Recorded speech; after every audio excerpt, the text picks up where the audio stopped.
Dans le nord-est du Cambodge se trouve une forêt exceptionnelle au centre d'une zone protégée qui s'étend sur 56 000 hectares, située non loin des frontières avec le Laos et le Vietnam.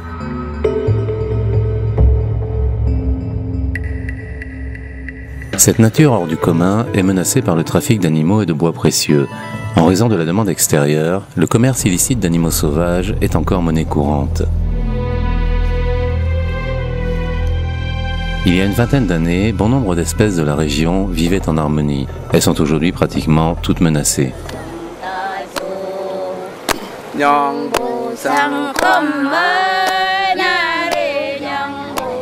Les minorités ethniques de ces lointaines contrées ont vécu de tout temps en symbiose avec la grande forêt. Ils en connaissent parfaitement les ressources et les secrets. Isolés dans cette nature lointaine et victimes des pressions extérieures, ce sont eux qui fournissent les trafiquants, mais rares sont les habitants de la forêt qui en retirent les bénéfices.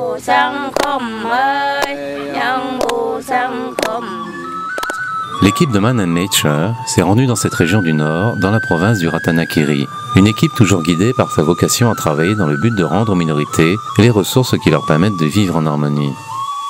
Ils sont accompagnés par l'ONG Pocao, des Tigres et des Hommes, créée par 2 Françaises et qui travaille depuis 10 ans avec les populations locales dans cette région extrêmement difficile d'accès.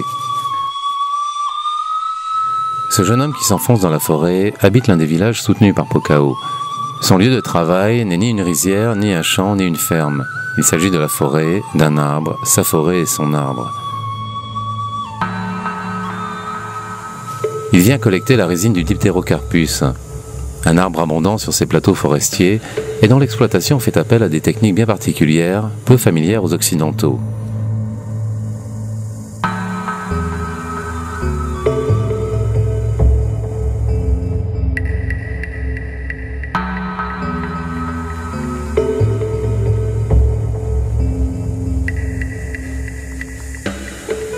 L'approche de Man and Nature, c'est de partager aussi sur le terrain les efforts et les énergies pour soutenir les actions de Pocao et contribuer ainsi à mettre en valeur la magie de la nature locale et ses ressources abondantes, parfois uniques.